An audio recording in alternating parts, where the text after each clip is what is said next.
Oremos ao Senhor.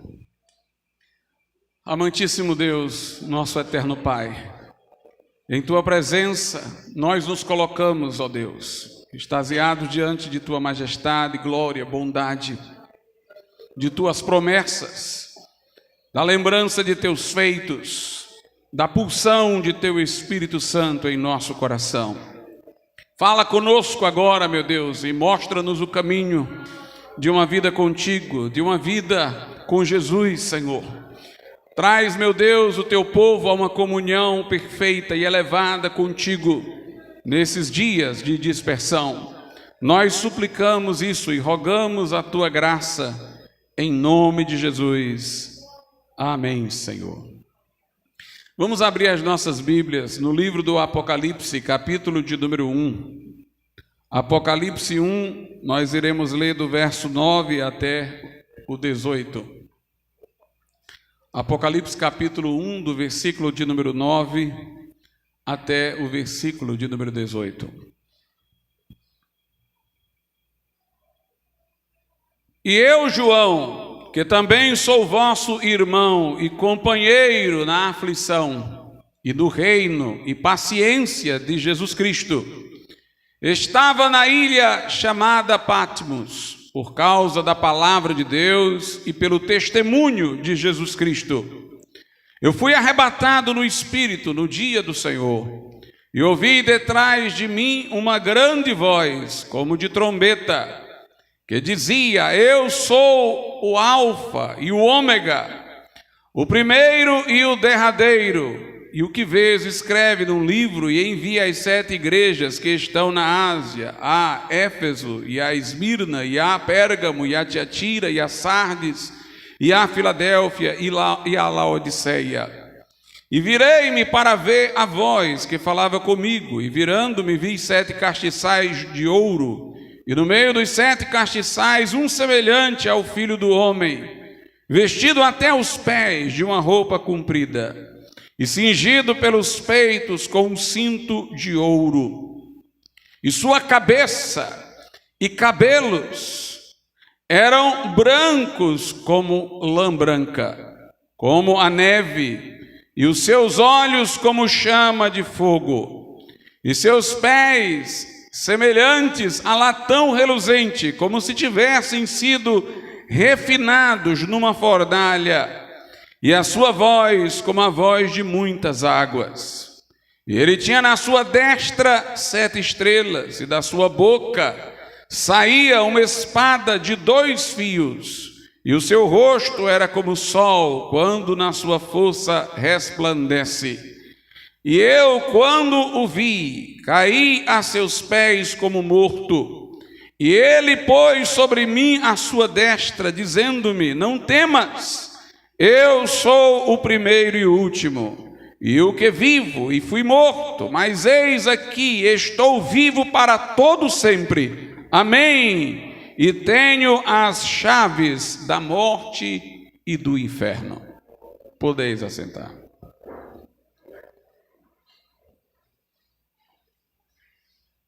Meus amados irmãos, aqui nós lemos o relato da visão que João teve da pessoa de Jesus, mas ele não o viu como o conhecia anteriormente. João era tão próximo a Jesus que reclinou a cabeça em seu peito, na ceia do Senhor, mas nesse momento ele não o reconheceu de logo, e caiu aos seus pés como morto diante da sua majestade. Ele viu Cristo exaltado, glorificado, e ainda o viu no meio das igrejas, passeando entre elas, estando no centro delas, tendo o controle dessas igrejas, porquanto ele tinha as 7 estrelas, que eram os 7 mensageiros das igrejas. João aqui tem uma visão do Cristo em sua glória, em sua soberania. É interessante que João estava numa situação vulnerável, fora, depois de muitas tentativas de ser torturado sem sucesso por seus perseguidores, mandado para o exílio nesta ilha de Patmos, longe da igreja, da comunidade, das congregações. Velho, o último dos apóstolos a partir. Mas João teve essa visão gloriosa de Jesus Cristo, que o fortaleceu, que o animou, que o preparou para a sequência de revelações sobre o futuro que lhe vieram a partir do livro do Apocalipse. Esta parte em que João tem a visão de Cristo é tão importante que ela implica numa divisão do livro do Apocalipse. No verso 19, Jesus diz a João: escreve as coisas que tens visto. Portanto, essa visão que ele teve do Cristo glorificado, as que são, que é o período da igreja, e as que depois destas hão de acontecer, o que se seguirá à dispensação da graça, ao arrebatamento da igreja.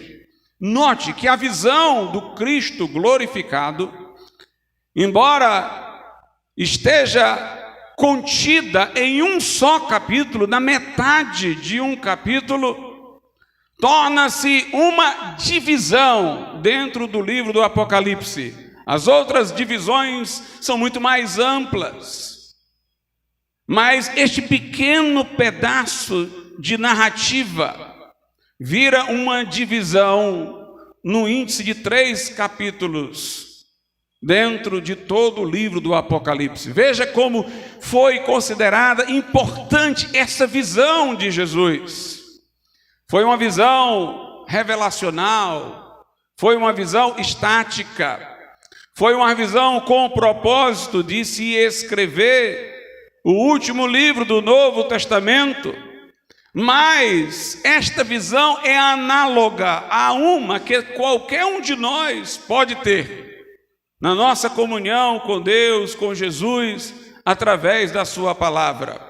Eu a tomo aqui, portanto, como um paradigma analógico para uma outra visão que depende do cultivo da nossa comunhão com Deus, que não vai ser para que tenhamos algo a receber de Deus para acrescentar ao Novo Testamento. Não será talvez uma visão estática como essa de João, mas será uma visão contemplativa. Os mesmos princípios que devem ser seguidos para uma visão contemplativa de Jesus Cristo estão presentes aqui. João poderia ter tido uma visão contemplativa, mas o propósito de Jesus era mais amplo e agregou a esta visão contemplativa, sobre a qual irei falar mais, uma visão de fato revelacional.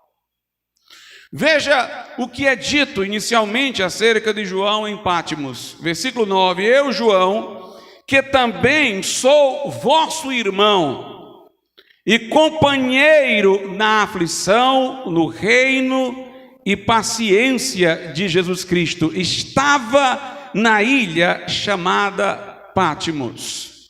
Ele faz questão de dizer que, muito embora exilado, distante, solitário, ele não havia interiormente se desagregado da comunidade. Eu estou aqui, mas sou companheiro de vocês. Vocês estão no meu coração. Impedido de estar aí, eu ainda pertenço ao que está aí. Sou vosso irmão, sou o companheiro de vocês na aflição, no reino, na paciência. Meus amados irmãos, por mais que João tenha tido esta visão na solitude da sua comunhão com Cristo, ele estava numa comunhão com Cristo pela qual ele não se desassociava da igreja. Todas aquelas pessoas que dizem ter tido alguma experiência espiritual, alguma revelação, mas não querem compromisso com a congregação, com a igreja, terminam sendo os patrocinadores das heresias e das seitas no mundo. São aqueles que acham, como Joseph Smith, fundador do mormonismo, que desvinculados de uma comunidade espiritual, eles podem ter privilégios que o põem numa posição superior aos outros. Mas João aqui, ele quer dizer que ele não teve esta experiência como alguém que era aos outros superior. Ele teve essa experiência como um irmão de cada um de nós, como um companheiro nas aflições, no reino, na perseverança. Portanto, Deus não está interessado em falar com o desigrejado. Deus não vai manifestar sua graça aos que querem viver um cristianismo independente da comunidade. Deus não irá falar a eles. Poderão estes estar suscetíveis a ilusões, a imaginações errantes, ou até a confusão demoníaca. Mas nós vamos aprender sobre Deus. Nós vamos ter comunhão com Deus. Nós vamos ter experiências com Deus na medida em que nós estamos também integrados na comunidade cristã. Quer ver um exemplo outro? O apóstolo Paulo. O Saulo de Tarso, perseguidor da igreja, teve uma visão de Cristo no caminho de Damasco, como João teve aqui na ilha de Patmos.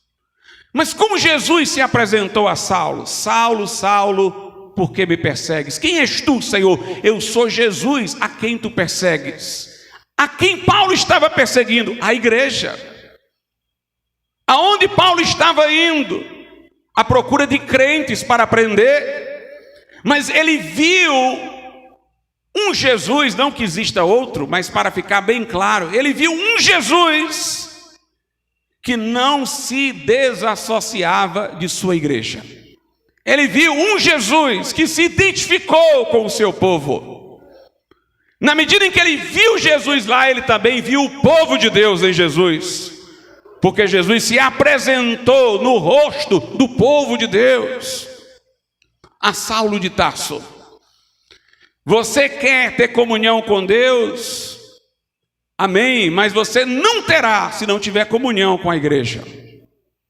Você não estará amando a Deus de todo o coração, alma e força, se não amar ao próximo como a si mesmo. Você não estará tendo uma correta espiritualidade se ela é a parte da igreja. Veja o que Paulo diz na carta aos Efésios. Aos Efésios, capítulo de número 3.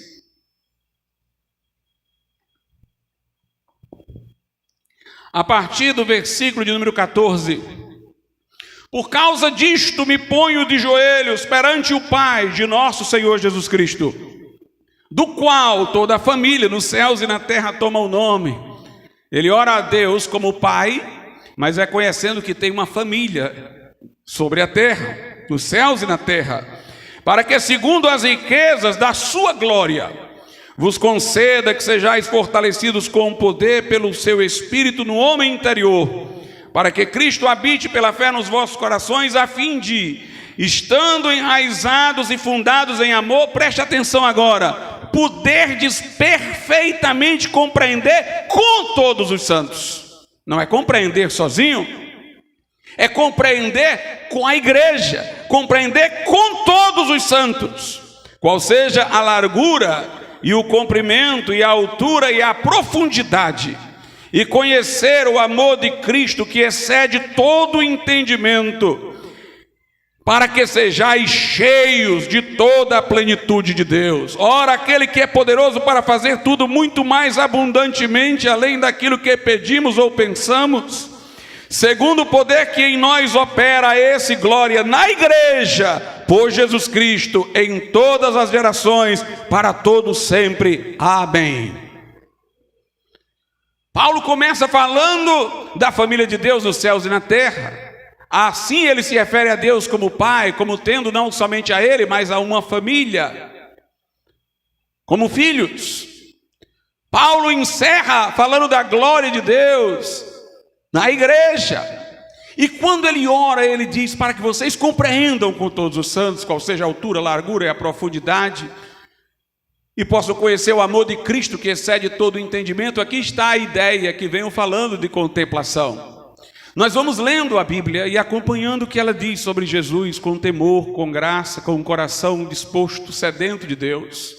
Até uma certa altura, nós vamos com o nosso entendimento por aquilo que a Bíblia está dizendo.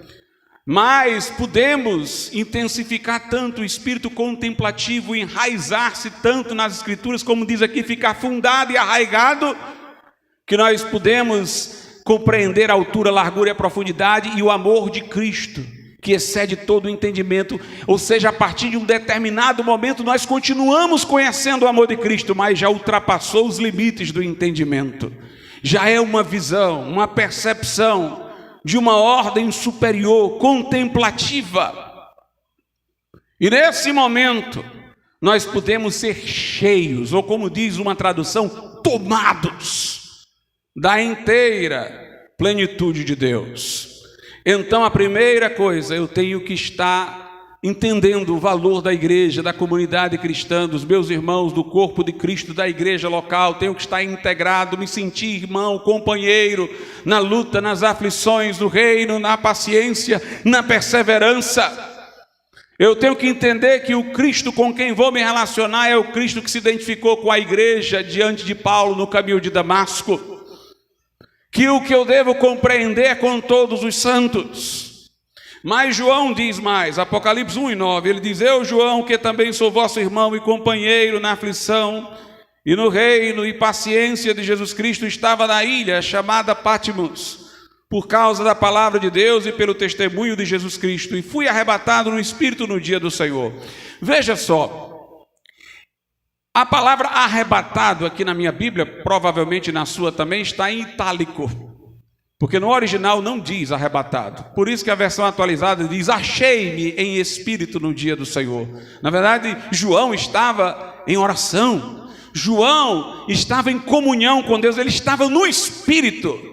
Quando então ele teve essa visão, e ele estava no espírito, note, no dia do Senhor, no domingo, o dia que ele sabia que a igreja estaria reunida, o dia da ressurreição, o dia que o Senhor nos fez, como diz o salmista, no qual devemos nos regozijar e alegrar.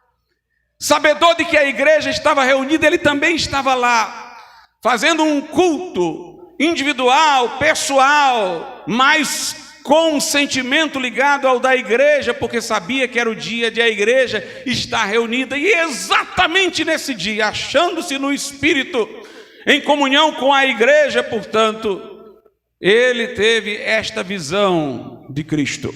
Mas ele também fala que não apenas é companheiro da aflição do reino, no versículo de número 9, mas que estava lá na ilha de Patmos por causa da palavra de Deus e pelo testemunho de Jesus. Então João era um homem da palavra de Deus.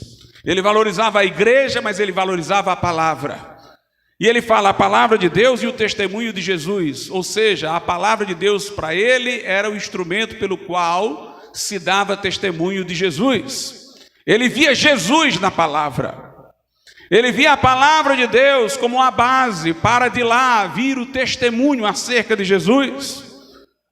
O leitor da Bíblia, que lê não só para satisfazer curiosidade, buscar soberba de conhecimento, mas para ter comunhão com Deus, é aquele que olha para a Bíblia e procura Cristo. Jesus disse aos fariseus: se vocês crescem em Moisés, creriam em mim, porque Moisés deu testemunho de mim. Jesus disse: examinai as Escrituras, porque julgais ter nelas a vida eterna, e são elas que de mim testificam. Quando Filipe evangelizou o eunuco, a Bíblia diz, e ele, começando por essa escritura, anunciou-lhe Jesus. A Bíblia tem que ser lida para Jesus aparecer, para Jesus se apresentar. Não devemos ler a Bíblia como um livro simplesmente de teologia sistemática. mas um livro onde vamos encontrar Cristo. Aliás, o crente que mais ama a Bíblia é aquele que mais está encontrando Cristo nela.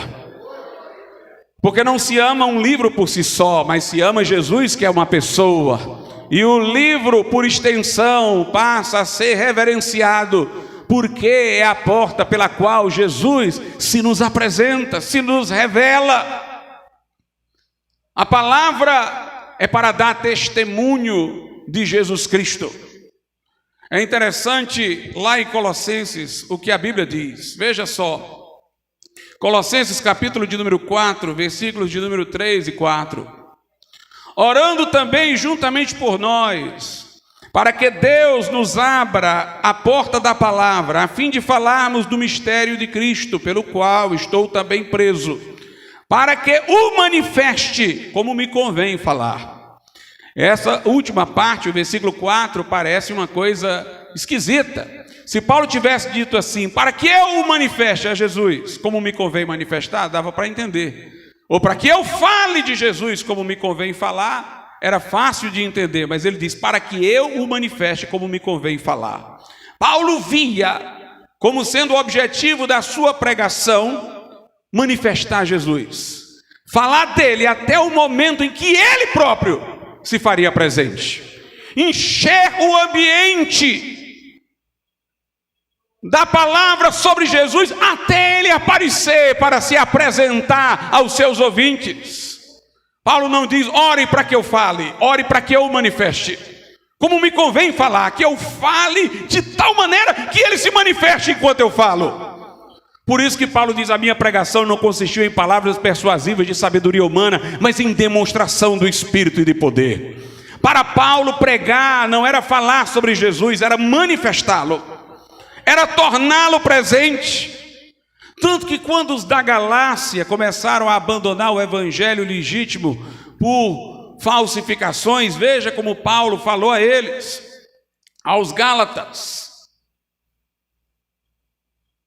capítulo de número 3, versículo de número 1 e 2.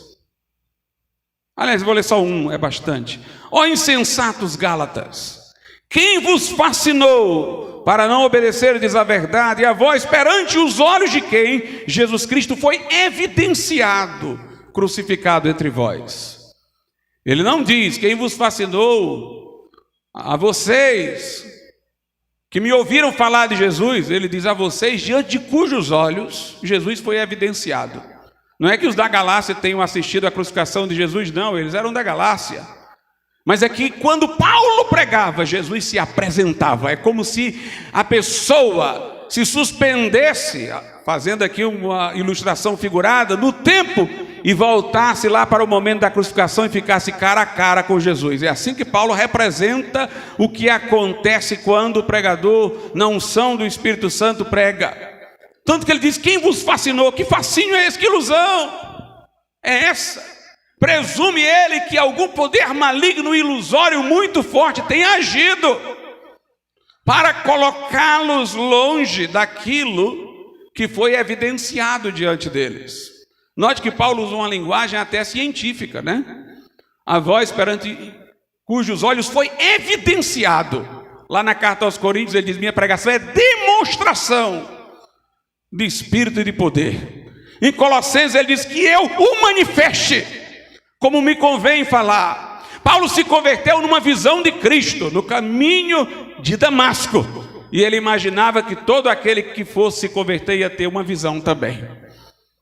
Tanto que ele, procurando evangelizar os outros, falava como se os outros pudessem ter de algum modo uma visão. Ele diz, eu não fui desobediente à visão celestial. Como quem diz, não seja você também não.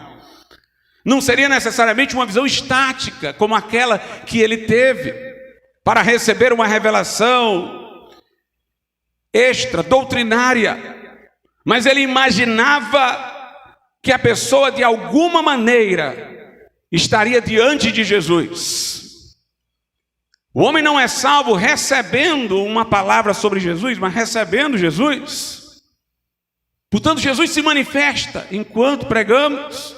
Lá no Evangelho de João, a Bíblia Sagrada diz-nos o seguinte, no capítulo 15, versículo 26.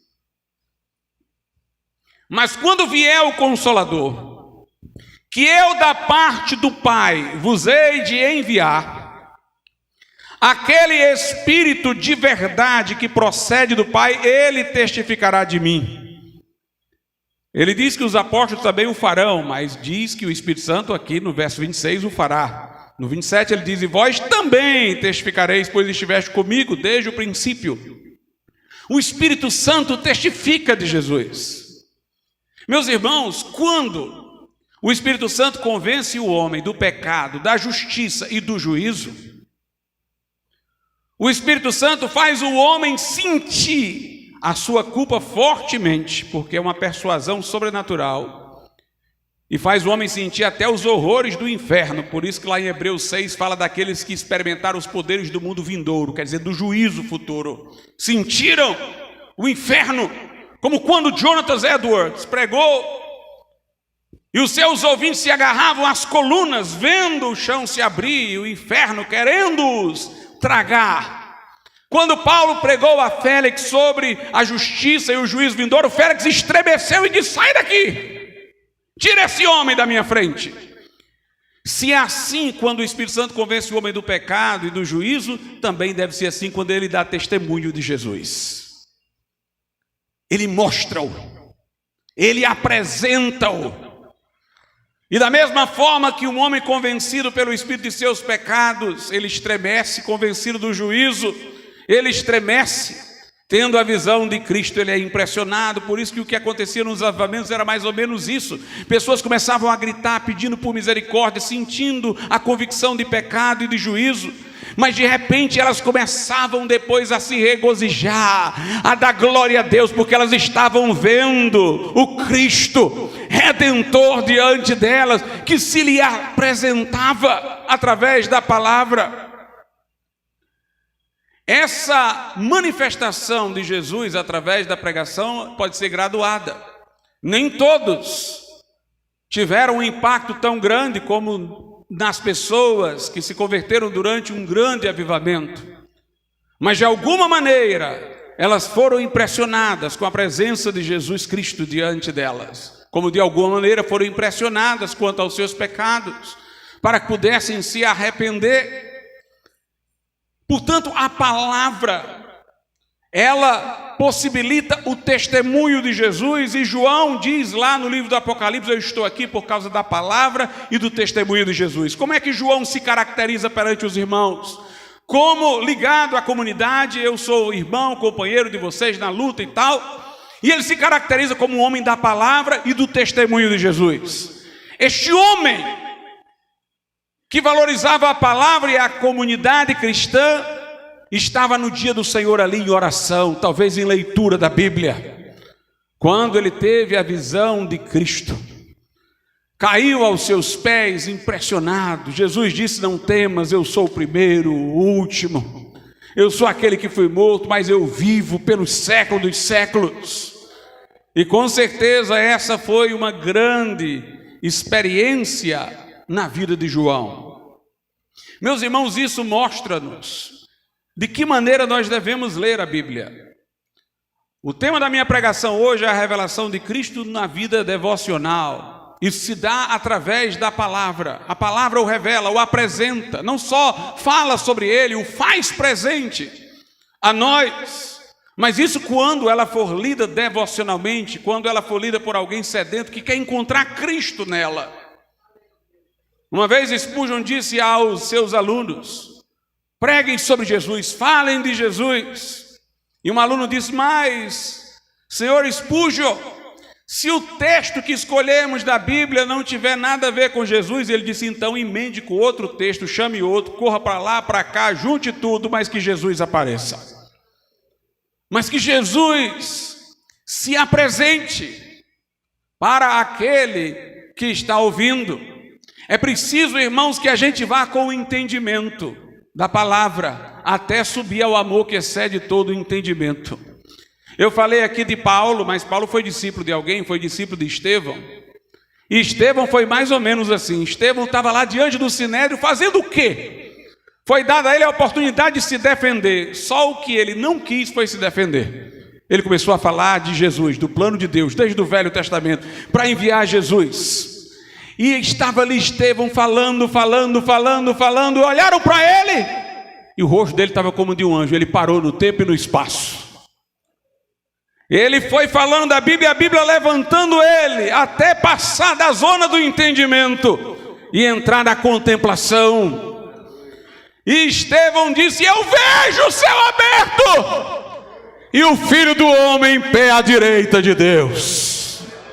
E a Bíblia diz que ele estava cheio do Espírito Santo. Rangiam os dentes contra ele, os inimigos o apedrejaram, mas ele não estava nem aí para as pedradas. O que ele via não o permitia ficar pensando na dor advinda das pedradas. Ele dizia: Senhor, não atribui pecado a ninguém, recebe logo aí o meu espírito, eu quero chegar logo aí em cima. Mas ele viu o céu aberto, ele viu o Filho do Homem em pé à direita de Deus, enquanto ele discorria sobre a palavra. Nós temos que ler a Bíblia, ler de forma devocional, buscando Cristo nela, até ultrapassar a zona do entendimento e termos uma visão do Cristo.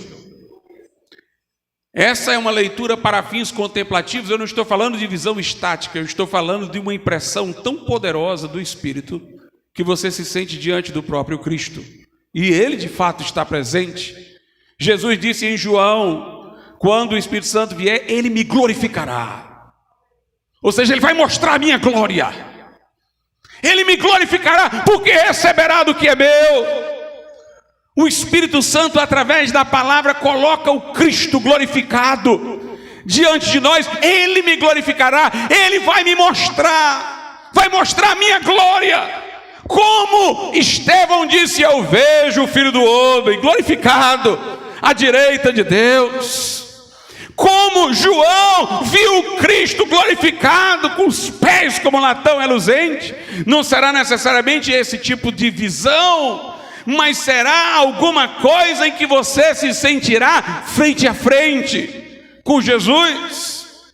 Como nós somos seres imaginativos, nesse exercício de contemplação, nossa emoção, seguindo o nosso espírito onde o entendimento parou, pode até nos dar uma representação de fato de Jesus diante de nós de alguma forma.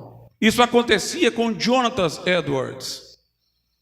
Ele dizia que ia para um bosque, colocava lá o seu cavalo amarrado numa árvore e começava a sair para meditar das coisas de Deus. E ele fala que via Jesus entre os céus e a terra, como mediador entre Deus e os homens. Ele ficava contemplando, mas ele fazia questão de dizer: não foi uma visão estática, não é uma visão daquelas lá que Paulo teve para ir para Macedônia. Era uma visão contemplativa, mas sua imaginação o acompanhava quando o seu entendimento parava e ele subia para essa zona superior de contemplação. E ele falava que via mesmo. Ele falava que muitos durante aquele avivamento tinham visões assim. Não seriam visões estáticas, mas tão profundas que a imaginação criava uma imagem diante deles. Finney teve essa experiência. Finney fala que poucos dias depois da conversão estava em casa, pensando em tudo, meditando. Ele disse até que eu vi Jesus diante de mim. Ele nunca achou que aquela era uma visão de Jesus como essa de João aqui do Apocalipse. Era fruto de um exercício contemplativo até um momento arrebatador, de tanto meditar em Jesus, tanto que não houve comunicação nenhuma. Como no caso de Jonathan Edwards, ele não diz: Jesus me falou isso, falou aquilo. Ele diz: eu vi. Finney também dizia que Jesus estava como se diante dele, ele dizia: é como se eu estivesse agarrando os seus pés. E ele foi batizado no Espírito Santo naquele dia. Um puritano chamado John Flavel conta também de visões desse tipo que ele tinha, que ele teve, de tanto buscar em Jesus, de tanto a mente estar voltada meditativamente para Cristo através da palavra. O puritano John Owen ficou enfermo e ficou acamado muitos dias. Mas ele não quis ficar no ócio, ele começou a pensar na glória de Cristo. Cada dia ele pensava no aspecto da glória de Cristo. E ficou tão absorto nessa meditação que quando ele se recuperou, ele escreveu um livro que tem traduzido em português, A Glória de Cristo.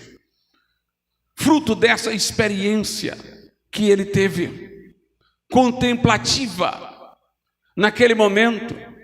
Jerônimo Savonarola, conta-se, uma vez estava na igreja, e ele estava tão meditativo nas coisas de Cristo, tão absorto, que dizem que ele ficou por horas parado.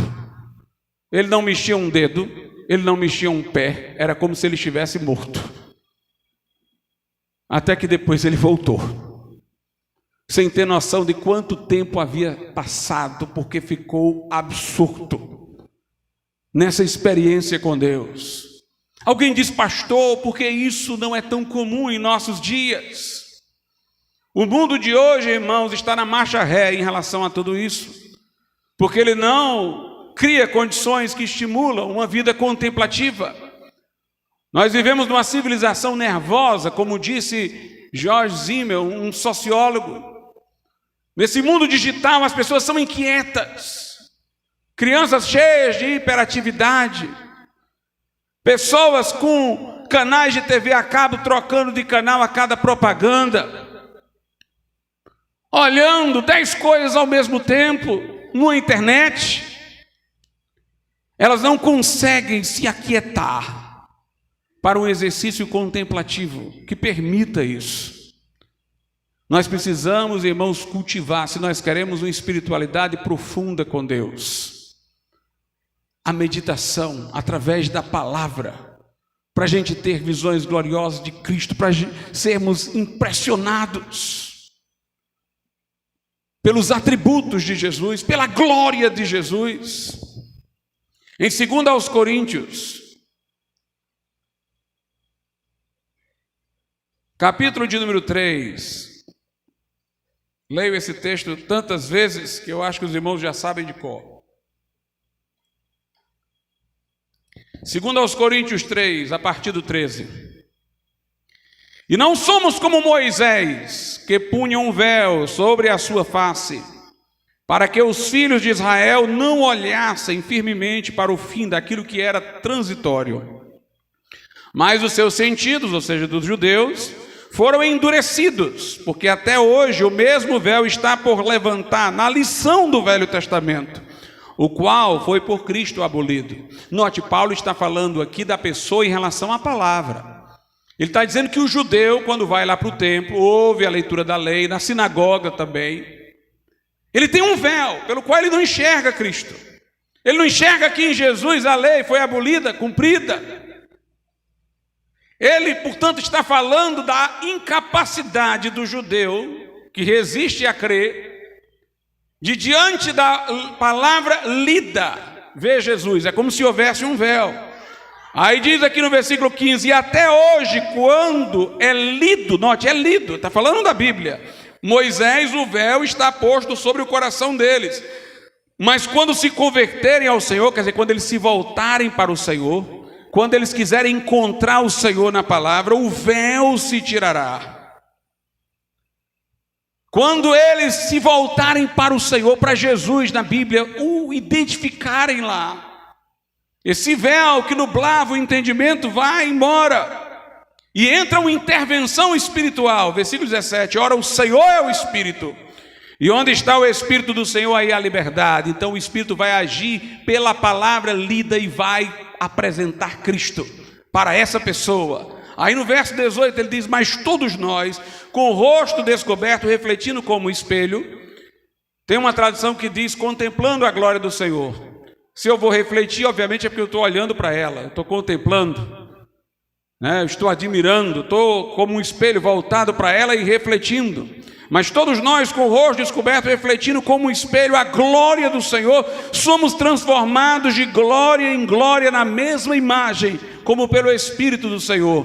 Então ele está dizendo que se a palavra for lida e eu procurar o Senhor nela, e eu querer identificar Jesus dela, o Espírito Santo vai ter liberdade naquele momento de me dar contemplação de Cristo. E na medida em que eu contemplo, olho para Jesus, reflito a sua glória, vou sendo transformado de glória em glória. E na Bíblia, glória é uma palavra de peso, porque glória é alguma coisa experimental. É uma nuvem que descia no templo, é uma coluna de fogo. Então eu vou ter esta experiência de glória. Enquanto eu contemplo a glória do Senhor, e eu vou ficando à semelhança dele. É uma contemplação que nos transforma, é uma contemplação que dá mobilização à nossa santificação. Na medida em que ficamos absortos nele, nós vamos nos tornando como ele é. Como ele é.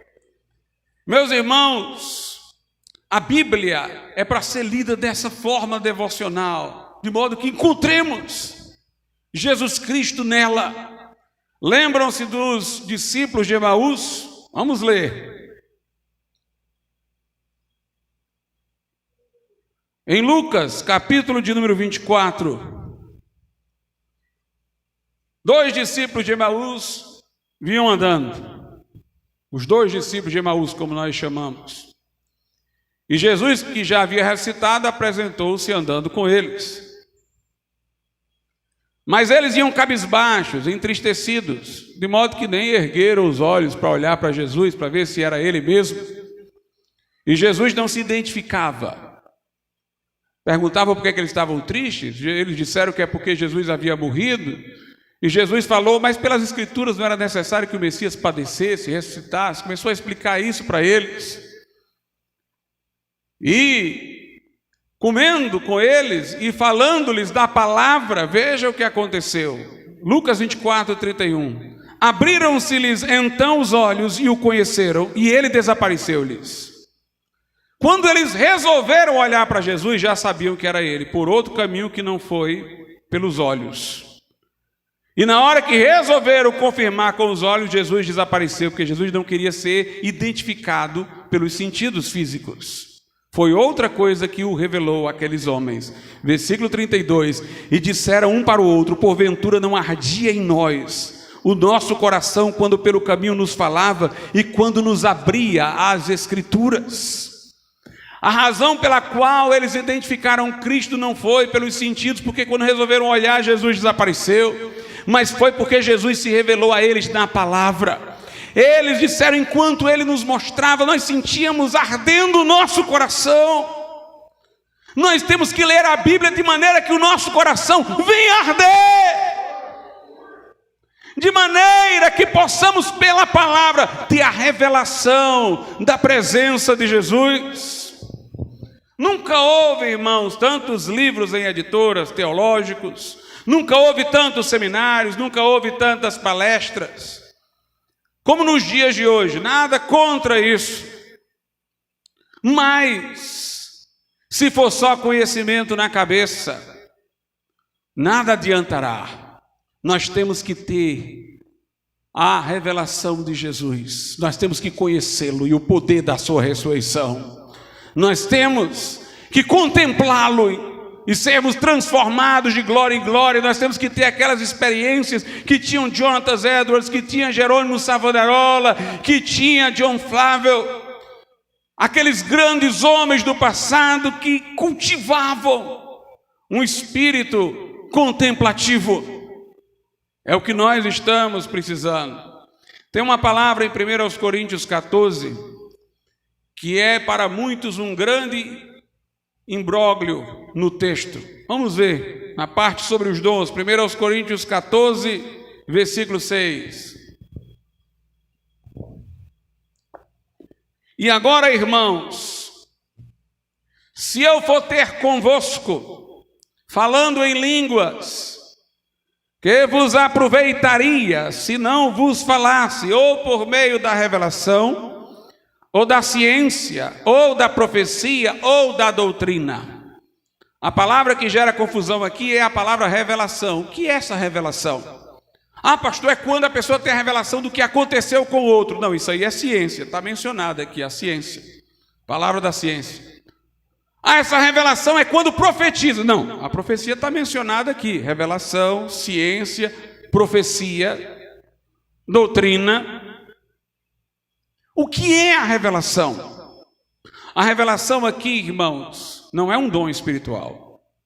A revelação aqui é quando, lendo a Bíblia, Jesus fala de maneira pessoal conosco. Tem aquela verdade doutrinária da Bíblia que vale para todos os que estão lendo.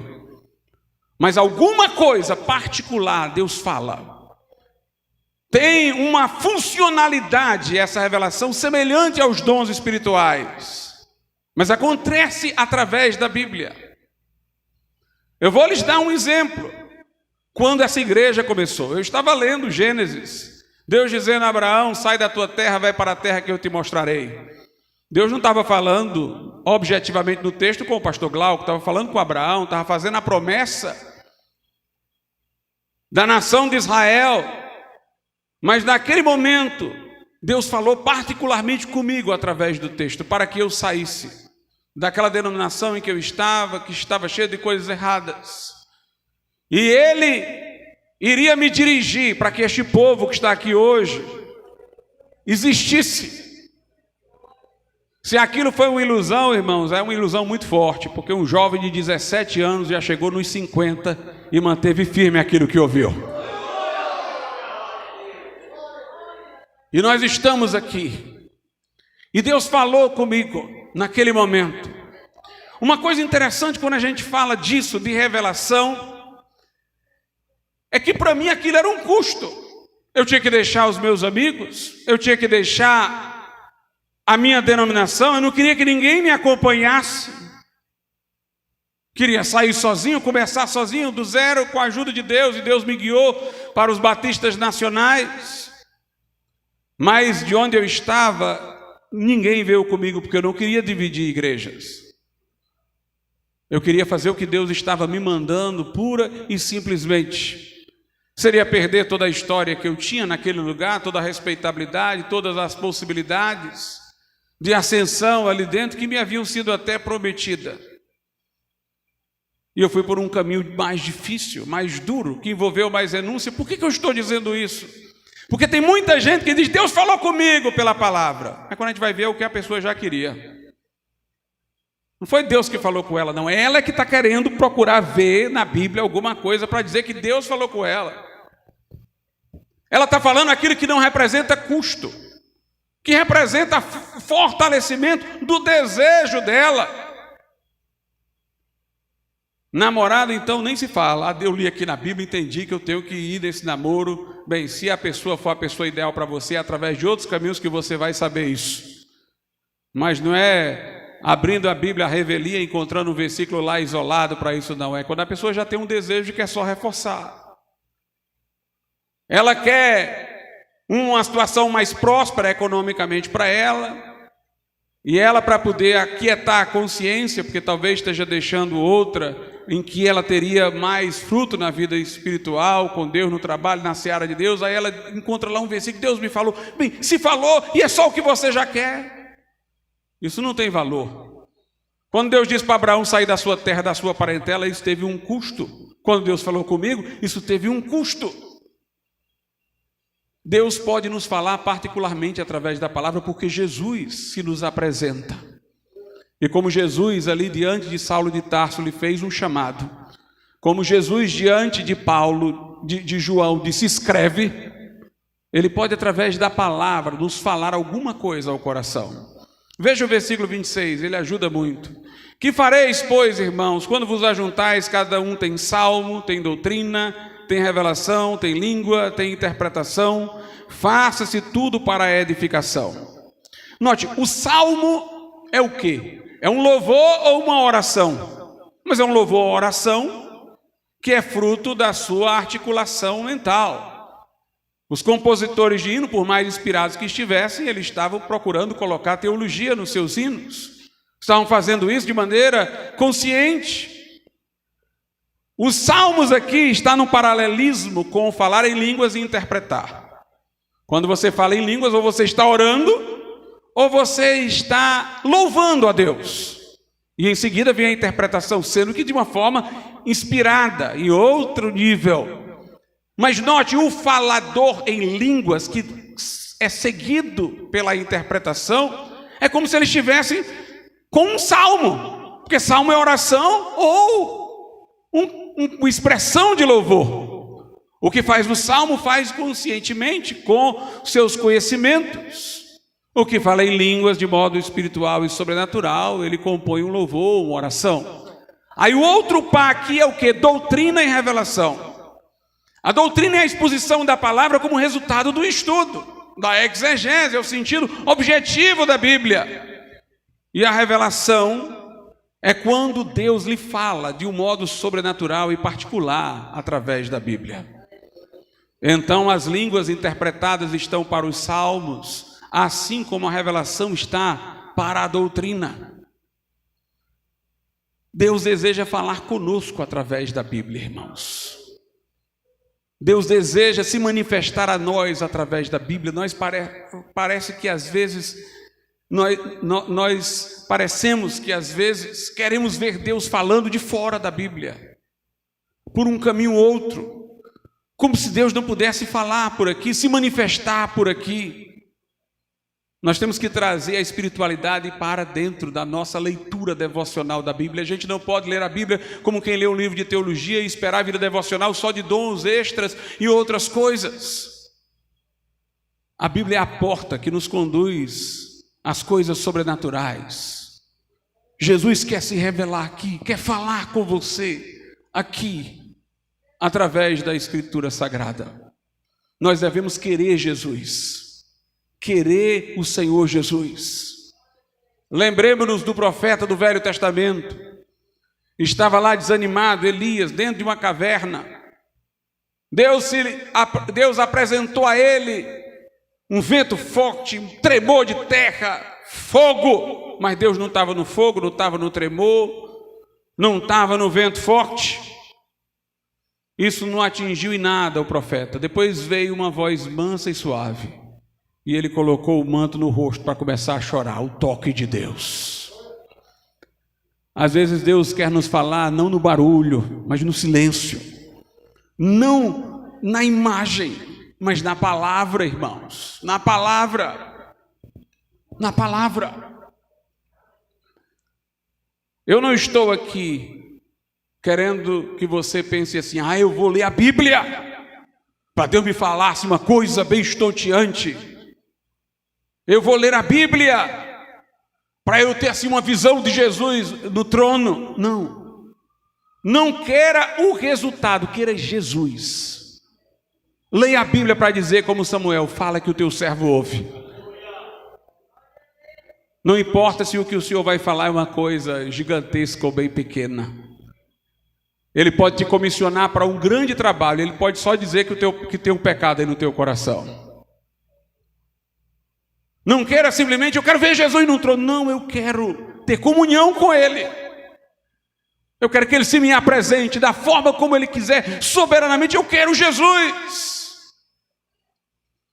Eu lembro-me de um autor que dizia que teve um crente que leu lá em Atos 4, que os discípulos estavam orando, Senhor, olha para as ameaças dos adversários, estende a tua mão para operar e tal, para que possamos pregar com intrepidez. Aí a Bíblia diz, e todos foram cheios do Espírito Santo, começaram a pregar a palavra e o lugar tremeu. Aí ele diz, teve um crente que leu esse versículo e toda oração ele pedia para o lugar tremer, mas nunca pedia para ser cheio do Espírito Santo. Simão foi que quando Filipe pregou em Samaria, ficava só olhando os sinais que ele fazia. Ficou obcecado com os sinais, não com Cristo. Quando os apóstolos chegaram e puseram as mãos sobre os crentes de Samaria, eles receberam o Espírito Santo. Ele não quis receber o Espírito Santo, ele quis ter o poder de dar o Espírito Santo. Ele achou que era uma coisa mecânica e disse, eu quero também poder colocar minha mão e dar, porque ele não queria receber o Espírito Santo, ele queria dominar o Espírito Santo. Nós temos que querer a comunhão com Deus. Donald G, no seu livro Depois do Pentecoste, ele diz, a partir do exemplo de Jesus, as tentações que um crente que recebe poder do alto pode ter, depois que é batizado do Espírito Santo. Aí ele disse, o diabo falou para Jesus, logo que ele foi cheio do Espírito Santo no deserto, converte essas pedras em pães. É a primeira tentação de Satanás. Use o poder do Espírito que você tem para suas próprias necessidades, para ganhar dinheiro, para ganhar isso, para ganhar aquilo. Mas Jesus disse, nem só de pão vive o homem, mas da palavra que sai da boca de Deus. O diabo disse, olha, se tu é o filho de Deus, salta daqui que os anjos vão te segurar. Ou seja, queria que Jesus fosse exibicionista, exibir o poder que ele tem, para se engrandecer, para mostrar que tinha poder. Jesus disse, não tentarás o Senhor teu Deus. O diabo queria que tivesse havido uma festa de milagres no deserto. Mas Jesus não fez nada, porque Jesus estava no deserto, era para ter comunhão com o Pai. Era em jejum e oração, era se consagrando ao Pai. O diabo disse, se tu prostrado me adorares, eu te dou os reinos da terra, vieste tomar de mim, morrendo numa cruz. Tem um caminho mais fácil, não precisa levar chicotada, ser traspassado não, fica só de joelho aqui que eu já te dou.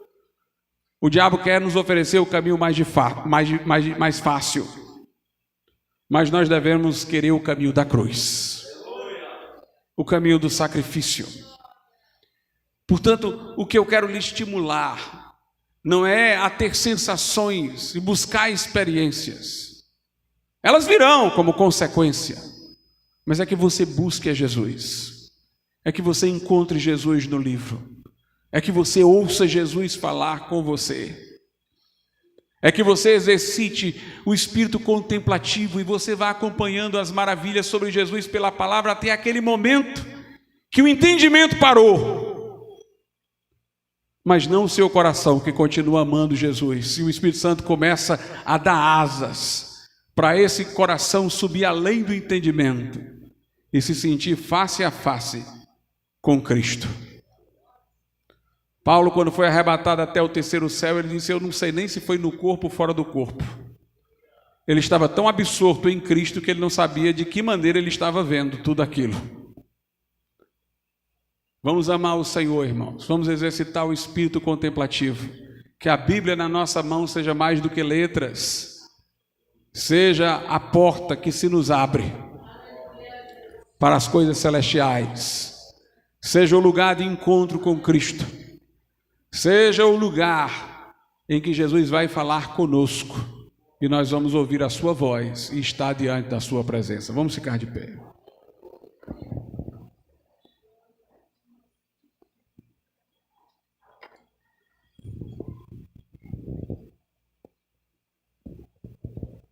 Soberano Deus e nosso Pai, nós te agradecemos e te louvamos, porque temos a tua palavra, porque temos o teu Espírito, porque temos a tua igreja, Senhor, porque tu és um Cristo que se revela, um Deus que se manifesta, que fala, que opera, o Deus vivo e verdadeiro. Que o Senhor nos faça amar a palavra de Deus, amar a comunidade dos crentes, derramar a nossa vida em oração, meditar na tua palavra dia e noite, contemplar a glória do Senhor, para que sejamos transformados de glória em glória na mesma imagem. Livra-nos da superficialidade, Senhor. Livra-nos, ó Deus, da falta de raiz. Dá-nos, meu Deus, profundidade, para conhecermos com todos os santos a altura, a largura, a profundidade, o amor de Cristo que excede todo o entendimento, para que sejamos tomados da inteira plenitude de Deus. Nós suplicamos todas estas coisas, ó Deus, em nome de Jesus. Amém.